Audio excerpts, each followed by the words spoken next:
प्रिय छात्रों, हम इस परीक्षा के लिए आपका नेक्स्ट पार्ट लेकर के आए हैं। आपको यही वीडियो देखने हैं और देखेंगे आपका सिलेक्शन हो जाएगा। यहाँ पर देखिए, आपका पहला प्रश्न इन्होंने क्या पूछा है कि ओरछा किस नदी के किनारे बसा है, बताओ। ओरछा किस नदी के किनारे बसा है बताओ, तो बता दूँ बेतवा नदी के किनारे बसा है। ठीक है, तो क्या बताना था, बेतवा नदी। ऐसा ही प्रश्न पूछ लेते हैं कि बेतवा नदी के किनारे कौन सा शहर बसा हुआ है। ओरछा शहर बसा हुआ है। सतपड़ा की रानी प्रदेश के किस पर्यटक स्थल को कहते हैं, तो सतपड़ा की रानी कहते हैं पचमढ़ी पर्यटक स्थल। पचमढ़ी कहाँ पर है, होशंगाबाद जिले में है। बहुत इंपॉर्टेंट प्रश्न है ये, इस पर हमेशा प्रश्न आता है। सतपड़ा की एक पहाड़ी है, तो यहाँ पर जो पचमढ़ी है, यहाँ पर बहुत सारे लोग घूमने जाते हैं। अभी बरसात का मौसम चल रहा है, अपने आप आसपास पता कर लेना, बहुत सारे लोग यहाँ पर घूमने गए होंगे, अभी भी घूमने जा रहे हैं। पचमढ़ी में पांडव की गुफाएं हैं, ये भी आपको याद रखना। महाकाल की नगरी किस जो है महाकाल की नगरी उज्जैन में किस नदी के किनारे है। ठीक है, तो महाकाल की नगरी जो उज्जैन है, यह क्षिप्रा नदी के किनारे है। महाकाल मंदिर है उज्जैन में, वो क्षिप्रा नदी के किनारे स्थित है। ये भी पूछ लेते हैं कि उज्जैन किस नदी से, उज्जैन के किनारे कौन सी नदी है, उज्जैन में कौन सी नदी बहती है, तो क्षिप्रा नदी बहती है। और क्षिप्रा नदी को उज्जैन क्षेत्र की मालवा, मतलब उज्जैन को मालवा कहते हैं, पहले समझो। उज्जैन को मालवा भी कहते हैं, और मालवा की गंगा क्षिप्रा नदी। ये भी प्रश्न पूछते हैं। चचाई जलप्रपात किस जिले में स्थित है। चचाई जलप्रपात किस जिले में स्थित है, तो इसका आंसर है आपका रीवा। ठीक है।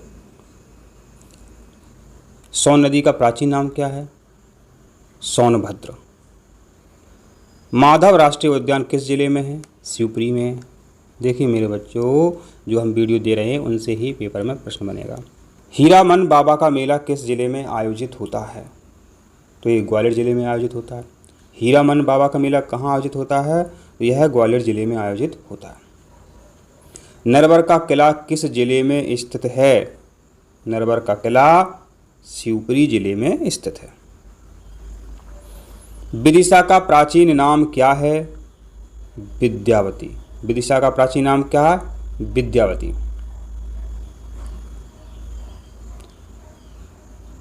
प्रदेश के किस पर्यटक स्थल को पर्यटकों का स्वर्ग कहा जाता है, पचमढ़ी। देखिए कितनी बार प्रश्न पूछा गया है आपसे पचमढ़ी के बारे में, इस बार भी प्रश्न पूछा जाएगा। यह पचमढ़ी कहाँ पर है, बताइए। सतपुड़ा पहाड़ी पर। सतपुड़ा की रानी किसे कहते हैं, पचमढ़ी। इसका आंसर सही है। अब देखते हैं आपके अगले प्रश्न। देखिए इनसे ही पेपर में प्रश्न आने हैं, इसलिए आप इनको अच्छे से याद करें। नोट्स बनाने की बिल्कुल आवश्यकता नहीं है, आप इन्हें ही देख लें तो आपको याद हो जाएगा। निम्न में से एक मंदिर खजुराहो में स्थित नहीं है। हमने एक बार बोला था, कभी मंदिर का प्रश्न आया तो आपको खजुराहो आंसर सही करना है। तो खजुराहो में कंदरिया महादेव मंदिर है, चित्रगुप्त मंदिर है, दूल्हादेव मंदिर है, लेकिन राजा राम मंदिर नहीं है। यह राजा राम मंदिर जो है ओरछा में है। कहाँ पर है, ओरछा में। अब हम आपसे पूछ रहे हैं कि जो खजुराहो है किस जिले में, और खजुराहो में अंतर्राष्ट्रीय हवाई अड्डा भी है। ये भी प्रश्न पूछ सकते हैं आपसे। अब अंतर्राष्ट्रीय हवाई अड्डा का पता नहीं है, लेकिन हवाई अड्डा तो है। निम्न में एक नाम उज्जैन का नहीं है, तो उज्जैन के जितने भी प्राचीन नाम हैं उनको आपको पता होना चाहिए। तो देख लेते हैं। कनकश्रगा उज्जैन का नाम है। कुशस्थली उज्जैन का नाम है, और अमरावती उज्जैन को कहते ही हैं। तो उर्जनिया उज्जैन को नहीं पुकारा गया है कभी भी, तो उज्जैन का नाम नहीं है उर्जनिया। ठीक है, उज्जैन का एक नाम और अवंतिका, याद रखें अवंतिका। तो उज्जैन के कितने नाम हो गए, एक तो अवंतिका हो गया है, कनकश्रंगा, कुशस्थली, अमरावती। यह उज्जैन के प्राचीन नाम है। निम्न में से एक महल नहीं है, एक महल नहीं है। देखना, जहाज महल महल है। जयविलास ये ग्वालियर में है, आपका सोचते जाना। जयविलास पैलेस घूमने आते कई लोग, ये ग्वालियर में है। माधवगढ़ का किला यह भी महल है। लेकिन अवंतिका जो है मेरे बच्चों, एक राज्य का नाम है। अवंतिका पहले एक राज्य था, मतलब वहाँ राजा राज करते थे। जैसे कि आज का जो जन है उसको पहले अवंतिका कहते थे। तो अवंतिका एक राज्य है, ना कि एक महल। तो महल नहीं है अवंतिका। निम्न में एक मध्य प्रदेश का पर्यटन स्थल नहीं है। तो इसका उत्तर है आपका रणथंभौर। रणथंभौर मेरे बच्चों ये राजस्थान में है। रणथंभौर ये कहाँ पे है? ये आपका राजस्थान में है। तो मध्य प्रदेश का पर्यटन स्थल आपसे पूछे गए हमेशा, जैसे कि कूनोपालपुर है, ये श्योपुर में है। भेड़ाघाट है, जबलपुर में है। हनुमंतिया खरगोन खंडवा तरफ है। तो देखिए यहाँ आपको क्या याद रखना है कि रणथंभौर मध्य प्रदेश में नहीं है। अगला प्रश्न है कि निम्न में से एक नदी नहीं है। देखना, अब बेनगंगा नदी है, तो बेनगंगा नदी, तो गंगा जुड़ा है तो वो नदी 100% होगी, आपको पता होना चाहिए। ठीक है, तो बेनगंगा एक नदी है और आपको पता होना चाहिए, अब बालाघाट जिले में बहती है। बेनगंगा नदी बालाघाट जिले में बहती है। हाथीरस, तो मेरे बच्चों ये नदी नहीं है, हाथीरस नदी नहीं है, काली सिंधी नदी है। और घोड़ा पछाड़ भी एक नदी है। घोड़ा पछाड़ भी क्या है? एक नदी है। निम्न में एक पर्यटक स्थल जो मध्य प्रदेश का जिला नहीं है। तो इसका आंसर क्या है? पहले आपको समझना है कि ये जो पर्यटक स्थल हैं इसमें जिला नहीं है। देखिए, तो खजुराहो जिला नहीं है। अभी हमने पूछा था, बताया था आपको अपनी तरफ से कि खजुराहो जो है छतरपुर ज़िले में पड़ता है। खजुराहो छतरपुर ज़िले में पड़ता है, तो माने खजुराहो जिला नहीं है। टीकमगढ़ जिला है, शिवपुरी जिला है, श्योपुर जिला है। ठीक है, अगला प्रश्न, निम्न में से एक लोक नृत्य मध्य प्रदेश का नहीं है।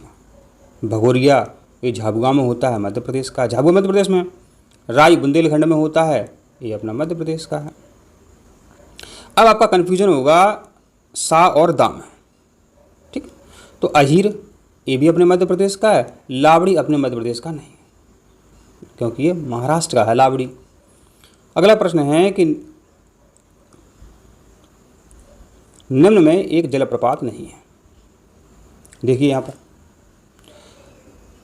रजत जलप्रपात है, नर्मदा नदी पर बनता है। धुआंधार भी जलप्रपात है और चचाई भी जलप्रपात है। चचाई जलप्रपात रीवा में है।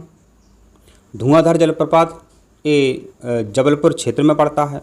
रजनी जलप्रपात नहीं है, रजनी जलप्रपात नहीं है।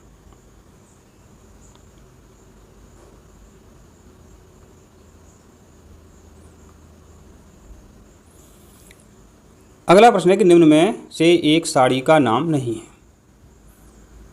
देखिए, चंदेरी साड़ी है और बाघ प्रिंट साड़ी तो लिखा ही हुआ है। अब है कि माहेश्वरी और ओंकारेश्वरी में आपको कन्फ्यूज़न हो जाएगा। तो माहेश्वरी साड़ी है, ओमकारेश्वरी साड़ी नहीं है। तो आपको अच्छे से याद रखना है, चंदेरी साड़ी का नाम है, बाघ प्रिंट साड़ी का नाम है, माहेश्वरी साड़ी का नाम है, ओंकारेश्वरी साड़ी का नाम नहीं है। यह खंडवा जिले में आपको ओंकारेश्वरी जो है स्थल मिल जाएगा।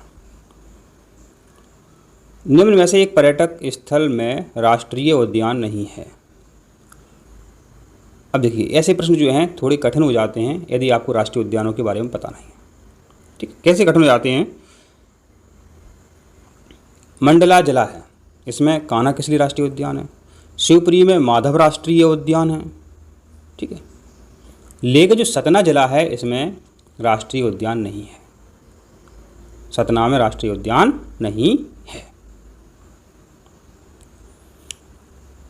अब देखिए यहाँ पर क्या लिखा हुआ है। प्रश्न खंड के प्रश्नों में दो भाग हैं। प्रथम भाग में एक शब्द जोड़ा है द्वितीय भाग में शब्द जोड़े का एक अंश प्रश्न है। दूसरे अंश के उत्तर को आपको सोचकर संबंधित प्रश्न क्रमांक के सामने उत्तर पुस्तिका में लिख देना है। अब देखिए यहाँ पर सफ़ेद शेर रीवा में है। सफ़ेद शेर कहाँ पाए जाते हैं? रीवा में मिलते हैं। तो आपसे पूछा गया हीरा कहाँ मिलते हैं? तो हीरा पन्ना में मिलता है। हीरा जवाहरात होते हैं ये किस जिले में पाए जाते हैं? अपने मध्य प्रदेश में। ये पन्ना जिले में पाए जाते हैं। कान्हा किसली राष्ट्रीय उद्यान है?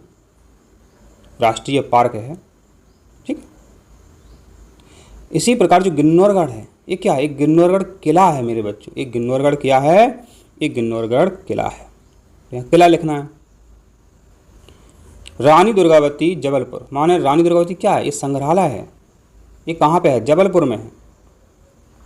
तो महाराजा छत्रसाल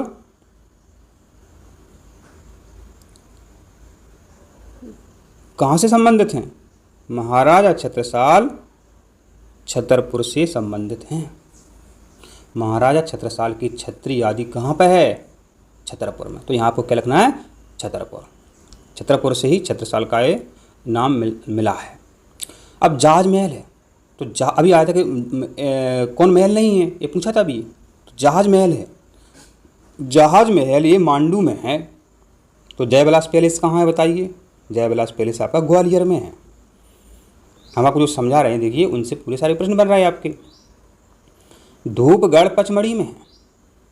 पचमढ़ी अपना मध्य प्रदेश का बहुत ही सुंदर पर्यटक स्थल है। तो पचमढ़ी में धूपगढ़ चोटी है। ये मध्य प्रदेश की सबसे ऊंची चोटी है धूपगढ़। ये कहाँ? पचमढ़ी में है। अब आपको बताना है पातालकोट कहाँ पर है? तो पातालकोट है तामिया में। तामिया में। यहाँ बच्चे छिंदवाड़ा भी लिख दे तब भी सही है। समझ रहे बात? तो पातालकोट स्थान जो है ये छिंदवाड़ा के तामिया तहसील में है। पातालकोट तामिया ये कहाँ पड़ता है? छिंदवाड़ा जिले में पड़ता है। और यहाँ पर भारिया जनजाति रहती है, ये भी आपको पता होना चाहिए। अब नौरादेही। नौरादेही में जो आपका अभयारण्य है नौरादेही, इसमें चीता मिलता है। तो केरी में क्या मिलता है? केरी में बारहसिंगा मिलता है। देखिए यहाँ पर बहुत इंपॉर्टेंट है। नौरादेही कहाँ पर है? ये पता है आपको? नौरादेही है सागर में। सबसे बड़ा राष्ट्रीय अभयारण्य है नौरादेही। नौरादेही में चीता मिलता है और जो केरी में बारहसिंगा मिलता है। अपने केरी खाई कितनी खाई? 12 खाई। गांधी सागर बांध जो है कहाँ पर है? मंदसौर में है। गांधी सागर बांध कहाँ पे है? मंदसौर में है। अब पूछा गया कि मोहिनी सागर बांध कहाँ है? तो मोहिनी सागर बांध है आपका शिवपुरी में। मोहिनी सागर बांध कहाँ है? शिवपुरी में। चिड़िया खोए कहाँ पर है? राजगढ़ में है। चिड़िया खोए कहाँ पर है? राजगढ़ में है। तो मोर डोंगरी कहाँ पे है? मोर डोंगरी कहाँ पर है? शिवपुर में है।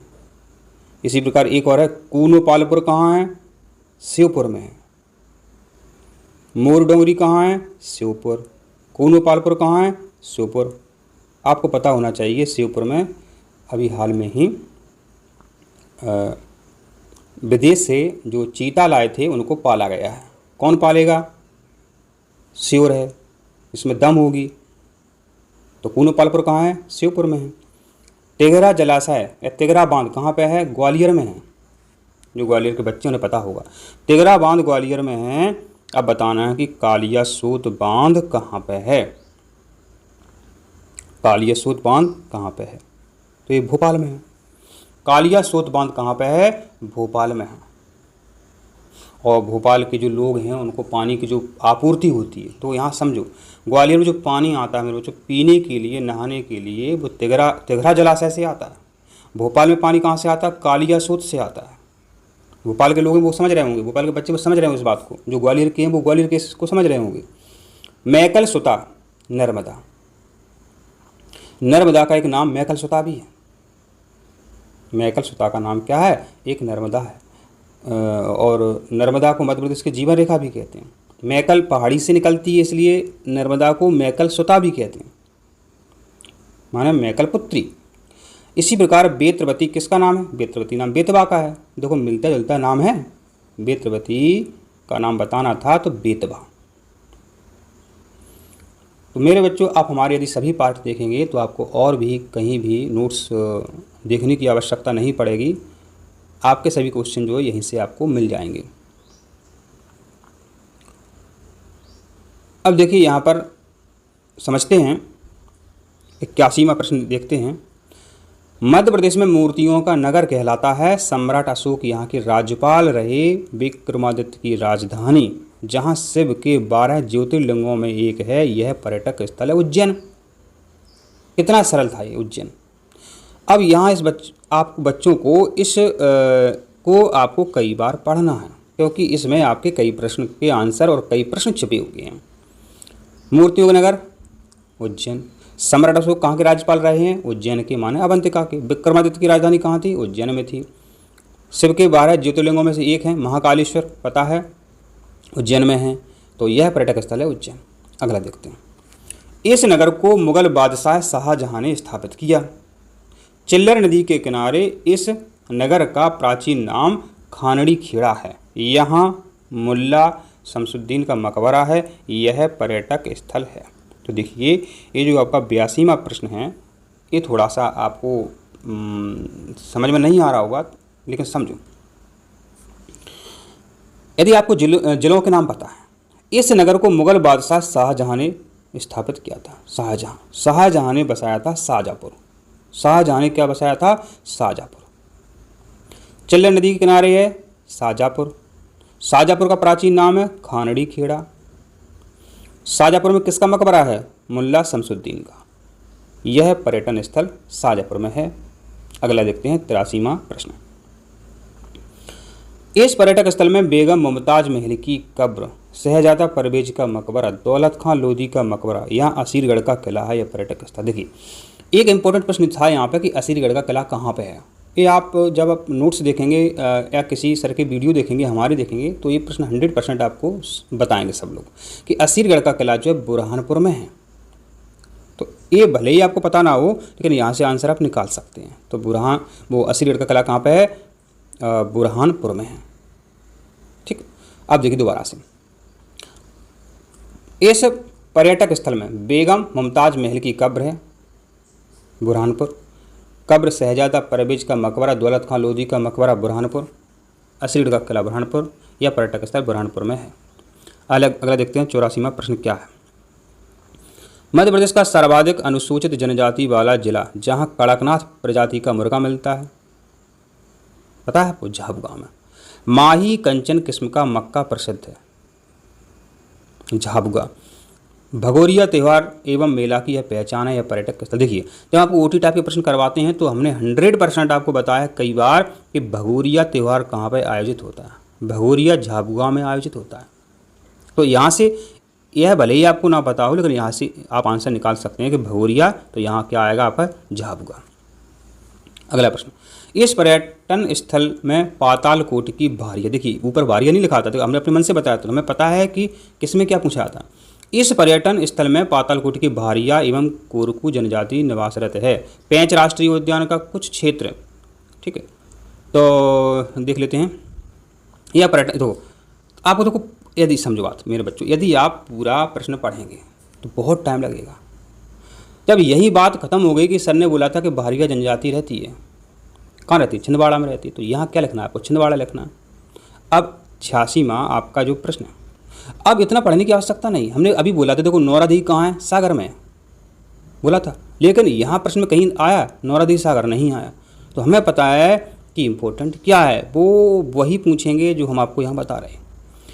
तो इस पर्यटन स्थल में प्रदेश का सबसे बड़ा अभयारण्य नौरादेही है तथा वनस्पति विज्ञान उद्यान स्थित है। राहतगढ़ का किला है, रहली का सूर्य मंदिर है, धामुनी उर्स लगता है। यह पर्यटन स्थल है सागर में।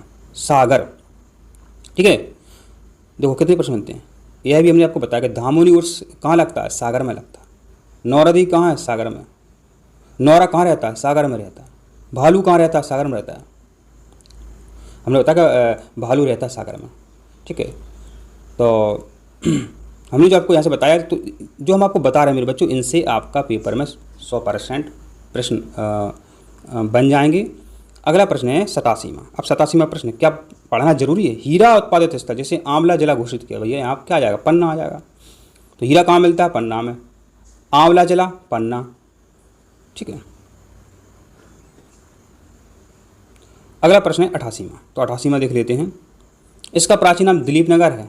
देखिए आपका जो प्रश्न था कि इसका प्राचीन नाम दिलीप नगर है, तो इसका आंसर अपन, अब देखिए आपका जो प्रश्न था, इसका प्राचीन नाम दिलीप नगर है, ठीक है। तो इसका आंसर अपने तुरंत बता दिया कि ये दतिया है उत्तर इसका सही।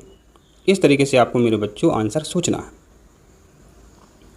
आपका 89वां प्रश्न है, सवना नदी के किनारे स्थित प्राचीन नाम दापुर। अब देखो यहीं से उत्तर आ जाएगा इसका। सवना नदी के किनारे क्या है? मंदसौर है। लेकिन चलो और सोचते हैं।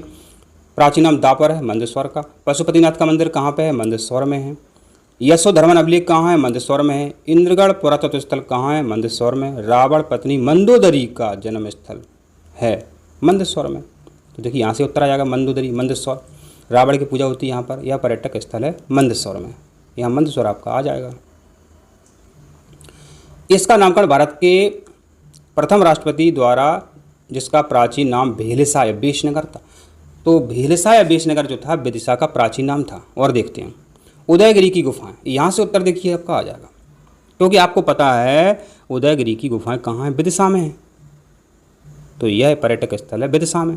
अब इसे आपको जो है ऐसे हमने जो अभी प्रश्न बताए हैं आपको, ये सभी आपको अच्छे से 2-2 बार पढ़ लेना है। कैसे? भारत के प्रथम राष्ट्रपति ने प्राचीन नाम भेलसा बेशनगर था को विदिशा बताया था। विदिशा। उदयगिरी गुफाएं विदिशा में। विष्णु वराह अवतार प्रतिमा है विदिशा में। नीलकंठेश्वर मंदिर, माला देवी मंदिर विदिशा में है। सीता मंदिर विदिशा में है। तो यह पर्यटक स्थल है विदिशा।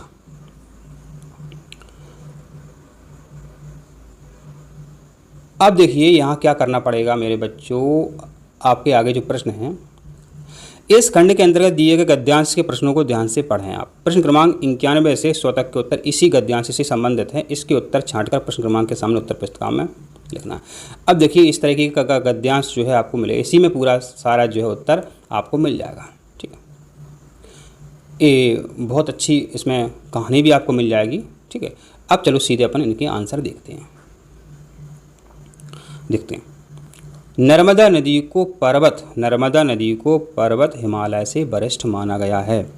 मध्य प्रदेश को नदियों के मायका के नाम से जाना जाता है। अब यहाँ पर समझो मेरा, यदि आपने ऊपर भी नहीं पढ़ा है, यदि आपको अच्छे से जीके पता है, तो सबको पता है कि मध्य प्रदेश को नदियों का मायका कहते हैं, क्योंकि मध्य प्रदेश से बहुत सारी नदियाँ निकलती हैं, इसलिए मध्य प्रदेश को नदियों का मायका कहा जाता है। नर्मदा नदी भारतीय जनजीवन की एकमात्र जीवंत झांकी है। समझिए बात। नर्मदा नदी को मेरे बच्चों अपनी सरकार ने जीवित माना है, जीवित नदी का दर्जा दिया है। एकमात्र जीवंत झांकी है, जीवंत झांकी उसमें लिखा है ऊपर। अगला देखते हैं। भारत की एकमात्र नदी नर्मदा के आध्यात्मिक एवं धार्मिक महत्व के कारण भक्तों एवं नागरिकों द्वारा क्या करी जाती है? परिक्रमा की जाती है। ये हमेशा चलती रहती है। नर्मदा नदी में जल का मुख्य स्रोत इसका है वृक्षों की जड़ों से रिसकर आने वाला जल है। इस गद्यांश के आधार पर नर्मदा नदी को नर्मदा नदी को रेवा के अतिरिक्त अन्य पर्याय के नाम से भी जाना जाता है। तो नर्मदा नदी को रेवा भी कहते हैं, मैकल सुता भी कहते हैं, ठीक है। तो यहाँ क्या भरना है? मैकल, ऊपर लिखा होगा कन्यक, मैकल कन्यक। नर्मदा घाटी का प्रवाह होशंगाबाद एवं हरदा जिले के मध्य रायसेन जिले से प्रवाहित होता है। ये आपको गद्यांश में मिल जाएगा। नर्मदा नदी विंध्याचल एवं सतपुड़ा के मध्य पश्चिम दिशा की ओर प्रवाहित होती है।